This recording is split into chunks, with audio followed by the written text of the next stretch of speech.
اذكر شيء من الصعب تسويه تحت المطر. عندي ناظرني أنا. وش اللي تسويه تحت المطر صعب تسويه؟ صعب اللي هو تصليح الغداء. تصليح ايش؟ الغداء. تصليح الغداء. كاشة دايم. إيه. تصليح الغداء تحت المطر ما يصلح. الشواء فيه احتمال جواب نعلى من ذا. شيء ما تقدر تسويه تحت المطر. لا ما يحتاج جواب. يحتاج. الشغل في الكهرباء ما اقدر اسويه تحت المطر. الأعمال الكهربائية. إيه؟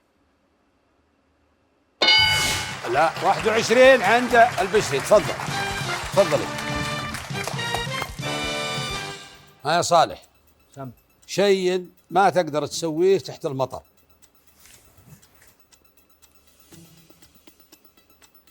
النوم. والله انك جبت شيء انا حتى ما هجست فيه. النوم صح، احد ينام تحت المطر؟ النوم.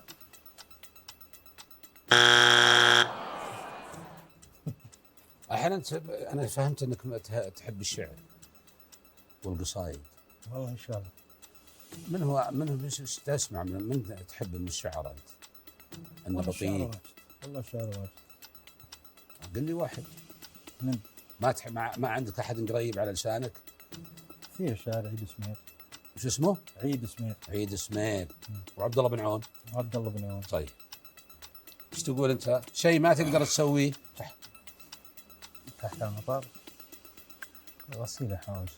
غسيل الحوش؟ نعم. ربي غاسل الحوش في المطر. ما يحتاج تغسله.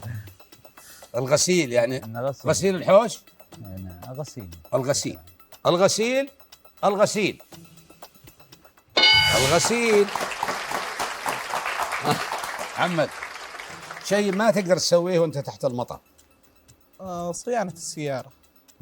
صيانة السيارة؟ ايه ما اقدر صيانتها. صيانة السيارة. خطأ الثاني، باقي خطأ واحد. شيء ما تقدر تسويه تحت المطر. يا طفلة تحت المطر الله تركض واتبعها بنظر. الحق علينا. من هي الأغنية ذي؟ مداح. شاعرها منهم؟ عند خالي يعني. من هو شاعر يا طفلة تحت المطر؟ ما ادري. يا طفلة تحت المطر. خلنا نسأل. يا طفلة تحت المطر شعر مين؟ اللي غنيها محمد طلال مداح. الفيصل. ها؟ الفيصل. بدر بن عبد المحسن. يلا. الدراسة. الدراسة ما يقدر يسويها تحت المطر. رايح لعائلة راشد. يا ماما منيرة. شب النار. شب النار. وقاد النار.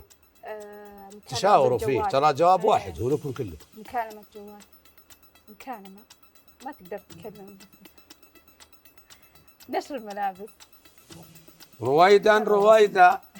هذا نوف. تمشي يمكن. لا تمشي.